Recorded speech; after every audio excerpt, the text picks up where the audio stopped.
Supreme court के फैसले के बाद अयोध्या में बाबरी मस्जिद के बदले धनीपुर में बनने वाली मस्जिद को महान स्वतंत्रता सेनानी मौलवी अहमदुल्ला शाह को समर्पित किया जा सकता है।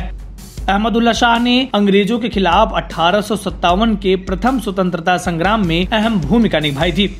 मस्जिद निर्माण की देखरेख के लिए सुन्नी वक्फ बोर्ड द्वारा गठित न्यास इंडो इस्लामिक कल्चर फाउंडेशन के सचिव अतहर हुसैन ने कहा है कि अवध क्षेत्र में विद्रोह का बिगुल फूंकने वाले शाह के नाम पर मस्जिद का नाम रखने के बारे में गंभीरता से विचार किया जा रहा है।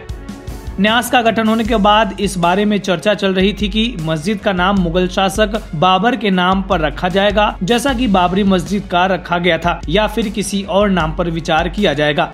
न्यास के सूत्रों के मुताबिक अयोध्या में बनने वाली मस्जिद की परियोजना को सांप्रदायिक भाईचारे और देशभक्ति के संकेत के रूप में प्रस्तुत करने के लिए न्यास ने इस योजना को शाह के प्रति समर्पित करने का फैसला लिया है, जो इन मूल्यों का प्रतिनिधित्व करने के साथ साथ इस्लाम के सच्चे अनुयायी भी थे। हुसैन ने कहा कि न्यास अयोध्या मस्जिद परियोजना को महान स्वतंत्रता सेनानी मौलवी अहमदुल्ला शाह को समर्पित करने के प्रस्ताव पर गंभीरता से विचार कर रहा है। इस संबंध में हमें कई मंचों से सुझाव मिले हैं। ये एक अच्छा सुझाव है। विचार विमर्श के बाद इस बारे में आधिकारिक घोषणा करेंगे। आपको बता दें कि शाह 5 जून 1858 को शहीद हो गए थे।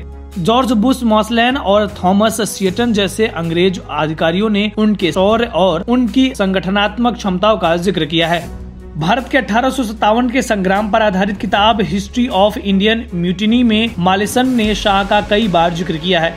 शाह ने अवध क्षेत्र में विद्रोह छेड़ा था और फैजाबाद के चौक इलाके में स्थानीय मस्जिद सराय को मुख्यालय बनाया था, जहाँ वो क्रांतिकारी नेताओं के साथ बैठकें करते थे। अब्दुल्ला शाह ने अयोध्या को अंग्रेजों के खिलाफ सशस्त्र प्रतिरोध के रूप में बदल दिया था और पूरे अवध में विद्रोह को जन्म दिया था। उन्होंने फैजाबाद और अवध क्षेत्र के बड़े हिस्सों को मुक्त कराया था। ट्रस्ट के मुताबिक पिछले साल दिसंबर में मस्जिद के डिजाइन को मंजूरी मिल गई।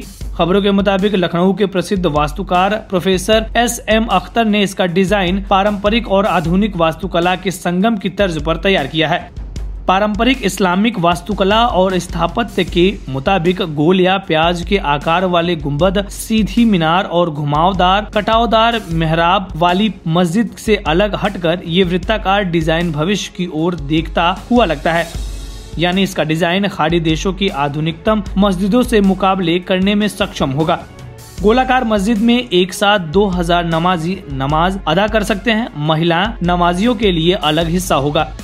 इस वीडियो में फिलहाल इतना ही। आप अपने सवाल और सुझाव हमें कमेंट्स करके बताइए।